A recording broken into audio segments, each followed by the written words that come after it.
Okay, so now let's get into the admittedly more boring parts of the bureaucracy, but we do have to talk about the structure. Again, I'm focusing on the federal government, but everything that I'm describing in terms of its structure would be the same at the state level and to a lesser extent, just because it's not as big, but it would also apply to the local level. So um, what you see displayed here underneath organization of the bureaucracy is a chart or a graph that shows the structure of the government. And for those of you who can see it, you can just sort of read it. But for those of you who can't, let me describe what we're all looking at. On the left-hand side of this graph, on the upper left-hand side of the graph, there's well, at the very top, it says the government of the United States and then the Constitution. And it breaks off into like three different areas. On the left-hand side is the legislative branch, that's Congress, right? The Senate and the House. And it lists the various parts of the House and Senate. We're not worried about that. On the right-hand side is the judicial branch, the courts, and we're not going to talk about that right now. So what I'm looking at is in the center part. So below where it reads Constitution, you can see executive branch. And there are listed in there the president, the vice president, and something that you probably never heard of, the executive office of the president. Again, you don't need to worry about those because I'm not going to worry about that. And below that, you can also see where it's the White House office, the office of the vice president, the Council of Economic Advisors, the National Security Council. These are all the different people who advise the president directly, who meet with the president to varying times. And we'll talk about them when we talk about the presidency. It's below that that I want you to be looking at, and I'll describe it for those who can't see it. Because below that is a list of all the executive branches. Now they're kind of hard to see, even for people who are sighted, and so you'll see on the next graph I have a bigger version of this. But what it lists are the various departments: the Department of Agriculture, Department of Commerce, Department of Defense, Department of Education, Department of Energy, Department of Health and Human Services, Department of Homeland Security, Department of Housing and Urban Development, the Department of Interior, Department of Justice, the Department of Labor, the Department of State, the Department of Transportation, the Department of the Treasury, and the Department of Veterans Affairs. These are the executive departments.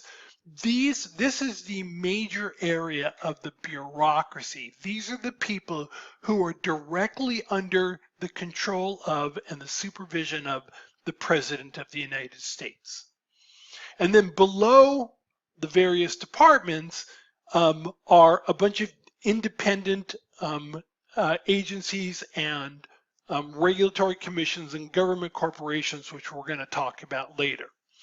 But what I want to do is I wanted you to be able to see the full picture of the US government, but I'm going to scroll down and you can see the executive departments listed in a larger form. This still has the same sort of layout: the legislative branches on the left, the judicial branches on the right, and the executive departments are listed, but they're a little bit bigger and easier to see for those of you who are sighted. I'm not going to name every one of the executive departments, but I just want you to understand that these are the parts of the bureaucracy who carry out laws that are passed at the federal level. When Congress passes a bill and that bill becomes a law, President signs into law, these are the people who carry out the laws. These are the ones who carry out the laws, and it's the president's job to ensure that they carry it out.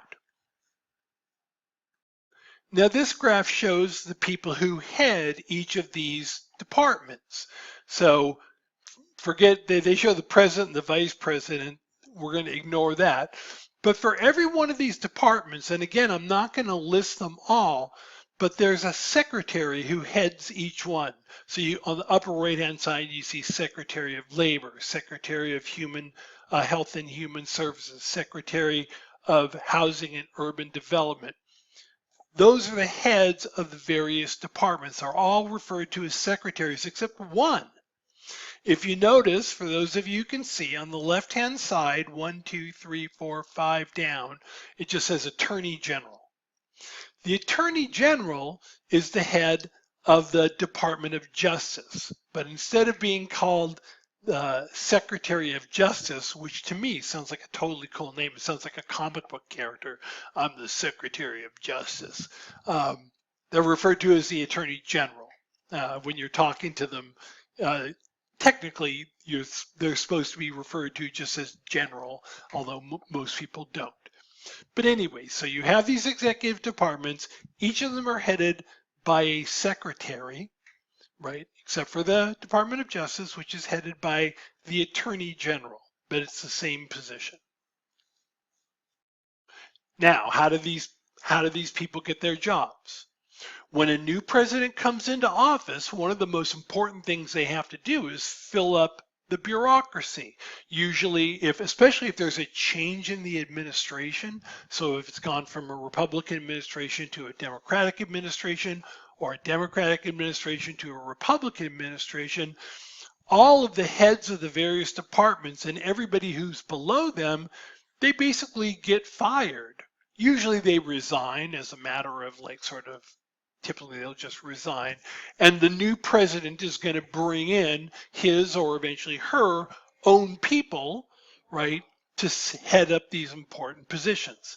So the secretaries or the attorney general are nominated by the president, and then they have to be approved by the Senate. All it requires is a simple majority, so 50% plus one. Now, this is something that's not going to be on the exam, but just something I want you to know. All the people who head the various departments, along with some other important officials, are referred to as part of the president's cabinet, right? The president's cabinet. And periodically you'll see photo opportunities of the president sitting around with his cabinet.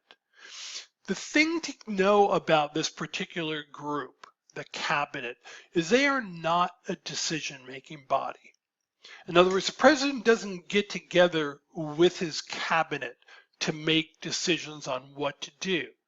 And to explain why, I'm going to scroll back up to the various departments. Now, without going into naming every one of them, one of the things that you should be able to see is that each of these departments handles something completely different.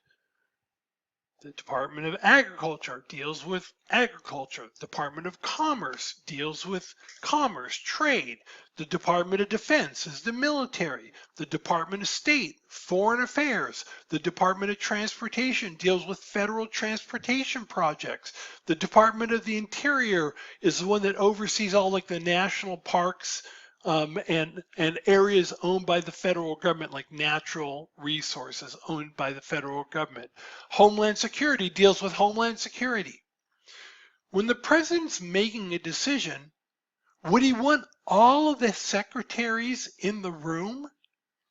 Like if he's making a decision about whether or not to open up an embassy in a country, does he need the Secretary of Agriculture there?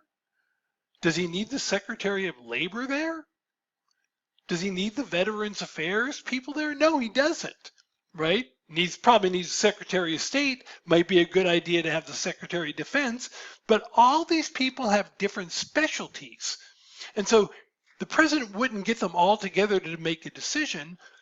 He would get together with individual members of the executive department, secretaries, based on their area of expertise. So whenever you see the president meeting with the cabinet, it's almost always a completely pointless meeting there so people can take pictures, reporters can take pictures and they can show it on the news. Sometimes they'll do it at the beginning of the administration, to show the president putting together his team. So just so you know, as I said, the cabinet is not a decision-making body. It's a bunch of people who have very different skill sets and they don't make decisions collectively. So I'm going to pick up on more of the structure of the bureaucracy in the next video.